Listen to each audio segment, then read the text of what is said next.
கல்முனையில் வீட்டில் இருந்த சிறுமியை முகவரி கேட்பது போல் நடித்து கடத்தி கூட்டு துஷ்பிரயோகம் செய்த இருவர் அதிரடி கைது. தெரு நாய்களை வாகனத்தால் மோதித்தள்ள நின்ற பெண் வங்கி அதிகாரி சற்று முன் கைது. வெளியானது சிசிடிவி வீடியோ. உயிரிழக்கும் நிலையில் சுரேஷ் சாலே, வெளியாகிய சோக பின்னணி. மீகொடை விபத்தை உண்டு பண்ணி தலைமறைவாக இருந்த 2 பேர் சற்று முன் கைது.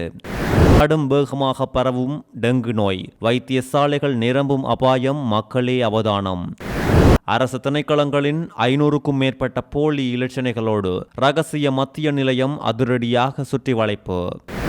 அரசியல் வருகை குறித்து சவேந்திர சில்வா அறிக்கை.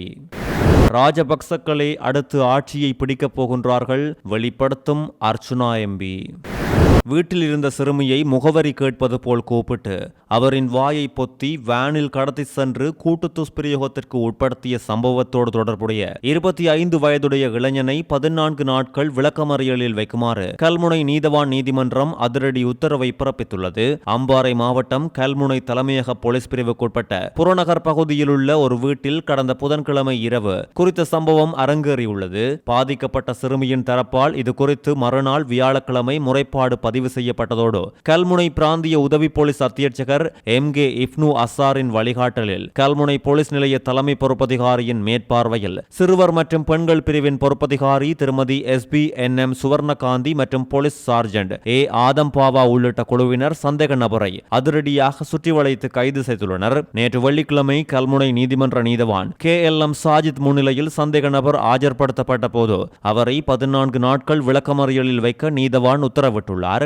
குறித்த பரபரப்பு சம்பவம் தொடர்பில் தெரிய வருகையில் கல்முனை மாநகர பகுதியில் உள்ள ஆடை விற்பனை நிலையம் ஒன்றுக்கு கடந்த 2 மாதங்களுக்கு முன் பாதிக்கப்பட்ட 16 வயதுடைய சிறுமி தனது தாயாரோடு ஆடை வாங்க சென்றுள்ளார். அப்போது அங்கு பணியாற்றிய இளைஞனுக்கும் இந்த சிறுமிக்கும் இடையே காதல் உண்டாகி தொலைபேசி எண்களும் பரிமாறப்பட்டுள்ளதோடு அதையடுத்து இருவரும் கடந்த 2 மாதங்களாக வாட்ஸ்அப் மற்றும் IMO போன்ற சமூக வலைதளங்களில் தொடர்பில் இருந்து வந்துள்ளனர். இந்த நிலையிலேயே கடந்த புதன்கிழமை இரவு 11:30 மணியளவில் குறித்த இளைஞன் வாடகைக்கு எடுத்த வேனில் தான் வேலை செய்யும் கடையில் வேலை செய்யும் மற்றொரு 56 வயதுடைய நபரை சாரதியாக அழைத்துக் கொண்டு சிறுமியின் வீட்டுக்கு சென்றுள்ளார். இவர்கள் சென்ற நேரம் வீட்டில் இருந்த சிறுமியை தொலைபேசியில் அழைத்த இளைஞன் முகவரி ஒன்றை காட்டுமாறு கேட்டுள்ளார். அதனை நம்பி வீதிக்கு வந்த சிறுமியின் வாயை பொத்தி பலவந்தமாக வேனில் ஏற்றி அம்பாறை மாவட்டத்தின் மத்திய முகாம் பகுதிக்கு கடத்தி சென்று பாழடைந்த வர்த்தக கட்டடம் ஒன்றுக்கு சிறுமியை கொண்டு சென்று முதலில் அந்த இளைஞனும் அதன் பின்னர் 56 வயதுடைய மற்றைய நபரும் அடுத்தடுத்து துஷ்பிரயோகத்திற்கு உட்படுத்தியுள்ளனர். அதன் பின்னர் சிறுமியை அக்கரைப்பற்று பகுதியில் இறக்கிவிட்டு இருவரும் தப்பியோடியுள்ளமை ஆரம்பகட்ட விசாரணைகளில் அம்பலமாகியுள்ளது.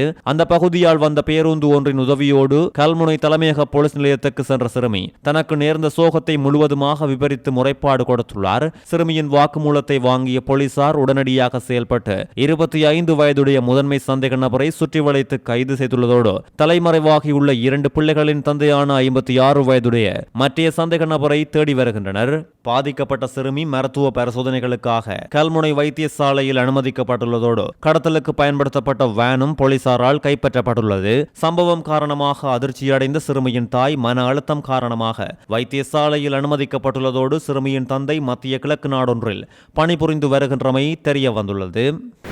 குற்றப்புலனாய்வு திணைக்களத்தால் தனக்கு இழைக்கப்பட்ட மனிதாபிமானமற்ற சித்திரவதை மற்றும் இழிவான நடத்தையை கண்டித்து முன்னாள் மேஜர் ஜெனரல் சுரேஷ் சாலே சாகும் வரை உண்ணாவிரதத்தை தொடங்கியுள்ளார் என்று பிவிதுரு ஹெல உரிமைய தலைவர் உதய கம்மன்பில சற்று முன் வெளிப்படுத்தியுள்ளார். சுரேஷ் சாலேயின் மனைவி மற்றும் மகனின் வேண்டுகோளில் ஊடகங்களிடம் பேசிய கம்மன்பில இந்த உண்ணாவிரதத்தில் அவர் உணவு மட்டுமில்லாமல் அத்தியாவசியமான தண்ணீர் மற்றும் மருந்துகளையும் மறுத்துவிட்டதாக தெரிவித்துள்ளார். சாலே தடுத்து வைக்கப்பட்டுள்ள இடத்தில் நிலவும் மனிதாபிமானமற்ற நிலைமைகளை வெளிப்படுத்திய உதய கம்மன்பில ஒரு சிறப்பு சம்பவத்தையும் இதன் போது வெளிப்படுத்தியுள்ளார். நேற்று இரவு சாலேவுக்கு உணவாக முள்ளங்கி குழம்போடு ஒரு கரண்டி சாதம் மட்டுமே கொடுக்கப்பட்டது என்றும் அதுவும் தட்டில் வைக்கப்படாமல் தரையில் விரிக்கப்பட்ட ஒரு செய்தித்தாளில் வைத்து வழங்கப்பட்டதாக இவர் தெரியப்படுத்தியுள்ளார். குழம்பில் செய்தித்தாள் நனைந்து கிழிந்து போனதால் உணவு அனைத்தும் தரையில் விழுந்து விட்டதாகவும் அதனால் அவர் அதிக மனநல பாதிப்புக்கு உள்ளானதாகவும் உதய கம்மன்பில வெளிப்படுத்தியுள்ளார். இன்று காலை அவரை பார்க்க சென்ற சாலேவின் சகோதரரும் மகனும் காவல்துறை காவல்துறை என்னை ஒரு நாயை விட மோசமாக நடத்தியது என்றும் இதை நாங்கள் அனுபவிக்க என்ன தவறு செய்தோம் என்றும் கேட்டுள்ளனர்.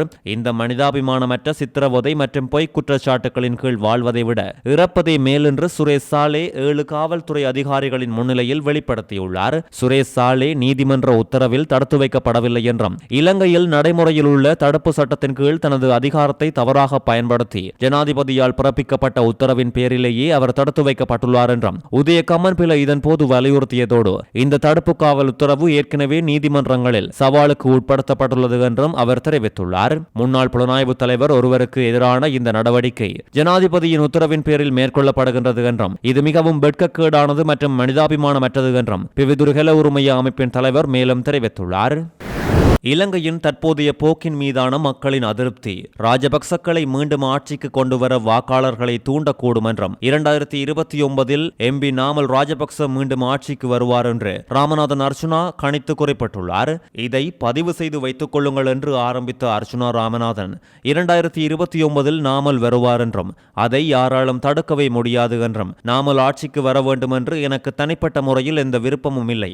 ஆனால் நாடு இருக்கும் நிலையை பார்த்தால் மக்கள் அதை மீண்டும் ராஜபக்சக்களிடமே ஒப்படைப்பார்கள் என்று அர்ச்சுனா தெரிவித்துள்ளார். செய்தியாளர்களிடம் பேசிய இவர் தற்போதைய எதிர்க்கட்சியையும் விமர்சித்துள்ளதோடு ஒரு திறமையான எதிர்க்கட்சி தலைவர் வலிமையானவராகவும் வெளிப்படையாக பேசக்கூடியவராகவும் இருக்க வேண்டும் என்றும் தமது எதிர்க்கட்சி தலைவர் சஜித் பிரேமதாசவிடம் உள்ள பிரச்சனை என்னவென்றால் அவர் மிகவும் மென்மையானவர்.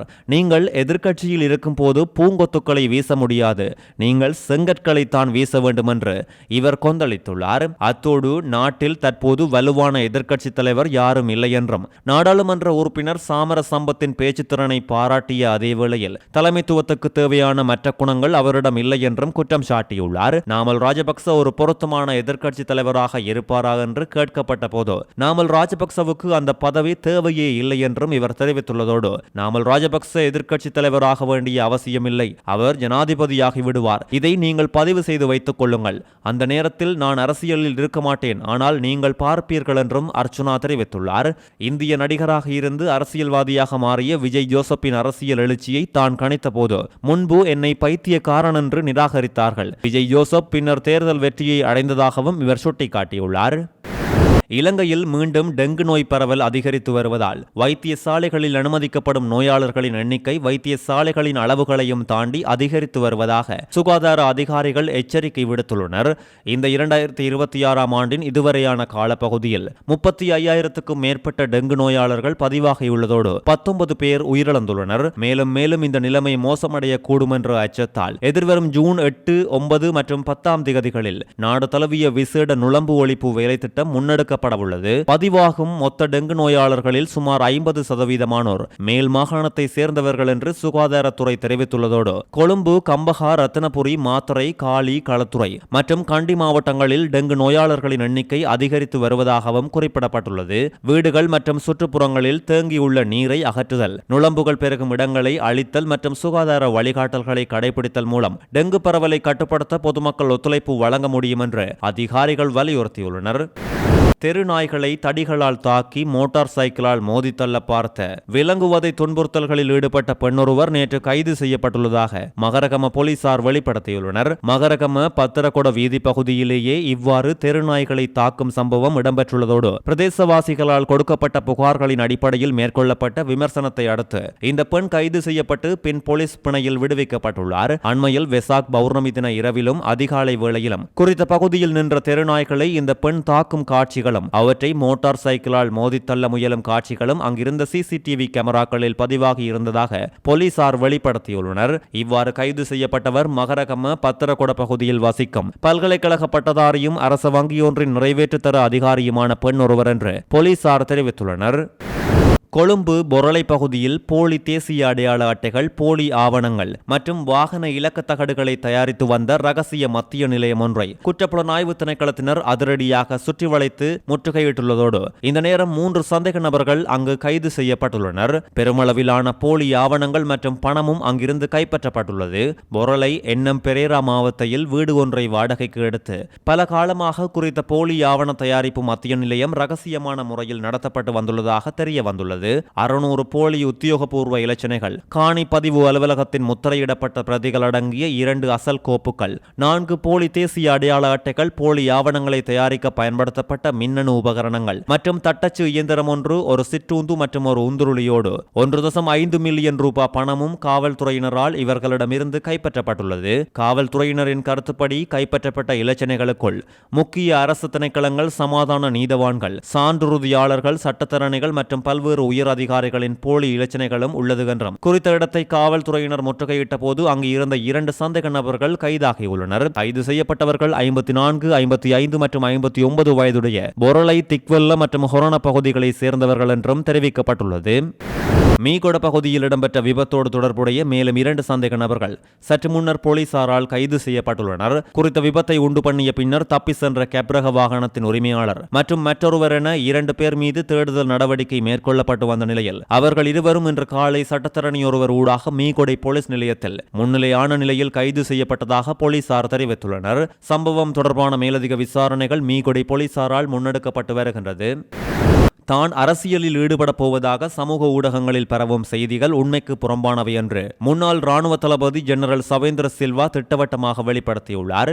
சர்வதேச பாதுகாப்பு மாநாடு ஒன்றில் பங்கேற்பதற்காக சீனா சென்றுள்ள அவர் இந்த விளக்கத்தை கொடுத்துள்ளதோடு, தேசிய வீரன், வடமத்திய மாகாண முதலமைச்சர் என்ற வாசகத்தோடு அவரது புகைப்படம் அடங்கிய சுவரொட்டி சமூக ஊடகங்களில் அண்மையில் வெளியிடப்பட்டது. அதைத் தொடர்ந்து இவர் அரசியலில் குதிக்க தயாராகி வருவதாக பலதரப்பட்ட தகவல்கள் வெளியாகிய நிலையில் தற்போது இது குறித்து அவர் தன்னுடைய கருத்தை வெளியிட்டுள்ளார். எந்த ஒரு அரசியல் கட்சியிலும் இணைவதற்கோ அல்லது கட்சி அரசியலில் ஈடுபடுவதற்கோ தனக்கு கொஞ்சமும் விருப்பமில்லை என்றும், ஆனாலும் அரசியல் அதிகார ஆசைகள் ஏதுமின்றி தாய்நாட்டின் தேசிய பாதுகாப்பு மற்றும் எதிர்கால முன்னேற்றத்திற்காக எந்த நேரத்திலும் தேவைப்படின் பொறுப்புகளை ஏற்று அர்ப்பணிப்போடு செயல்பட தயாராக உள்ளேன் என்றும் கூறியுள்ளார்.